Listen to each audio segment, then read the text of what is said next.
Monster War. The Monster War. Written by Robert Hood. Illustrated by Chris Lynch. Characters. Stu wants to be liked at his new school. Sean loves to collect monster models. Alice likes making friends at school. Chapter 1. A Problem. I've seen a giant monster, declared Stu Callett. A real one. The class stared at him. What was this new kid saying? Monsters are called daikaiju in Japanese, Stu went on hurriedly. But they're really just guys in rubber suits. When I lived in Japan, I used to hang out on the sets of monster movies like Titanoid vs. the Pulsatron. Some of the kids started to look impressed. Titanoid vs. the Pulsatron was the most popular movie in town. In it, the famous giant reptile Titanoid battled with a huge pulsating amoeba from outer space. The film had only just opened and everyone was going to see it. Sean Strachan stood close to Stu's desk. Do you expect us to believe you had something to do with the Titanoid flicks? Sean asked Stu. Stu gulped. Why did he always get carried away, saying things like that? His story wasn't true, of course. So why did he say that he'd been on the film set? As the new boy at school, Stu reckoned it was the only way that the other kids would like him. Stu felt that you had to be really different and interesting for the other kids to accept you. Then they might think that you were okay. My Uncle Jake worked for Shiro Kurosawa, the director of the Titanoid movies, Sud explained. Uncle Jake was a cameraman. They became close friends. I used to fetch drinks for them. It was pretty exciting to be in on the shoot. Of course, the kids wanted to know more, so Stu began making up things. He could tell that Sean was suspicious. But luckily Miss Pender, their teacher, walked into the classroom before Sean could ask Stu any tricky questions. We have some keen collectors in this class, Miss Pender said. I know that Sean, Callie, and Phoebe have all been collecting things over the last few months. And Stu, you have a special collection of monsters, I believe. But mine's much better, exclaimed Sean proudly. It doesn't matter whose is the best, Sean, said Miss Pender. What's important is that you all care about your hobbies.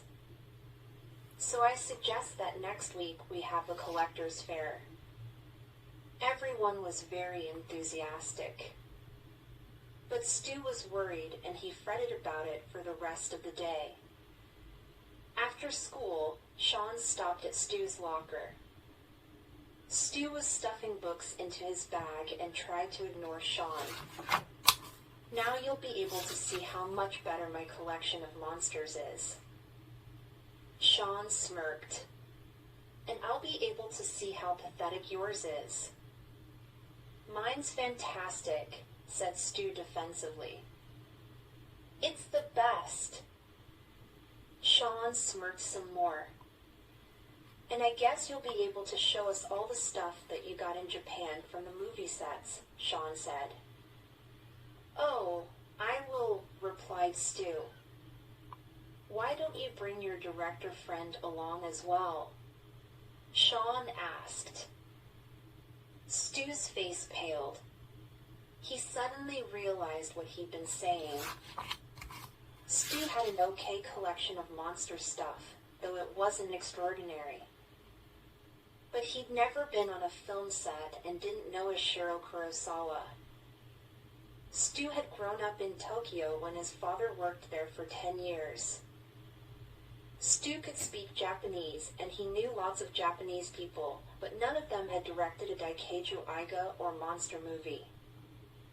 We'll have a contest, Sean declared, to see who's got the best monster collection.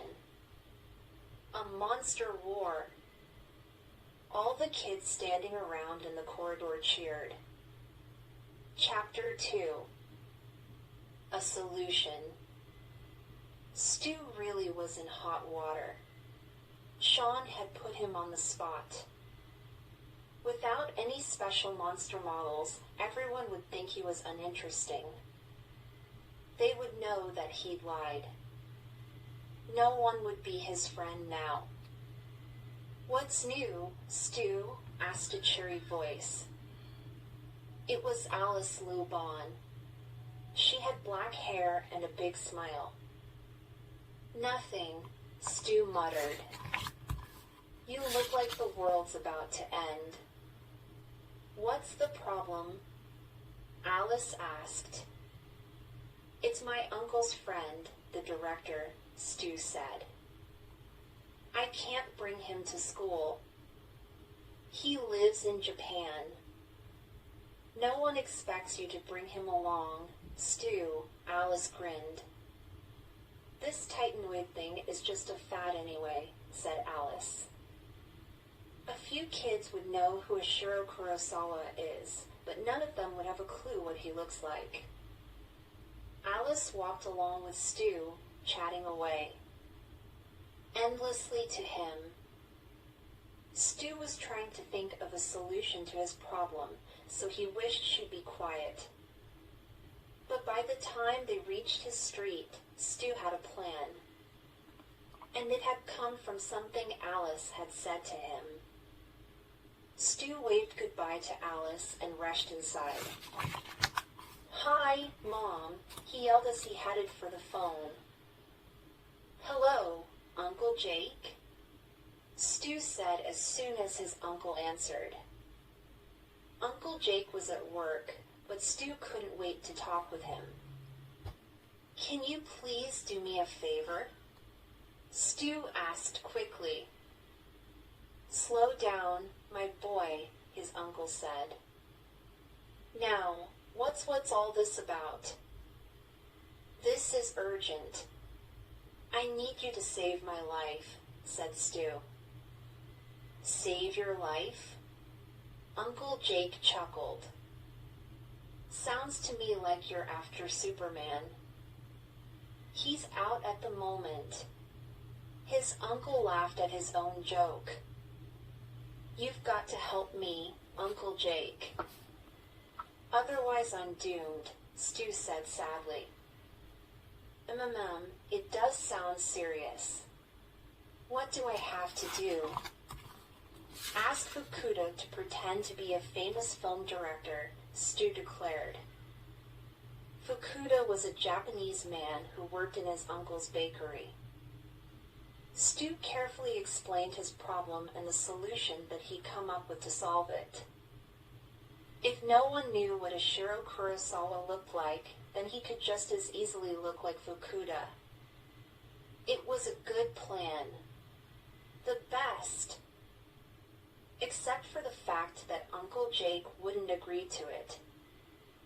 "Don't be silly, Stuart," he said. "You can't expect Fukuda to lie.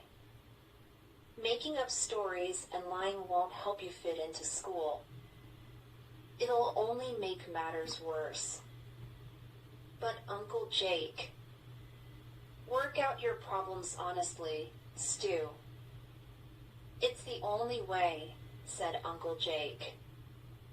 Work out his problems honestly? How could Stu do that without looking like a complete loser?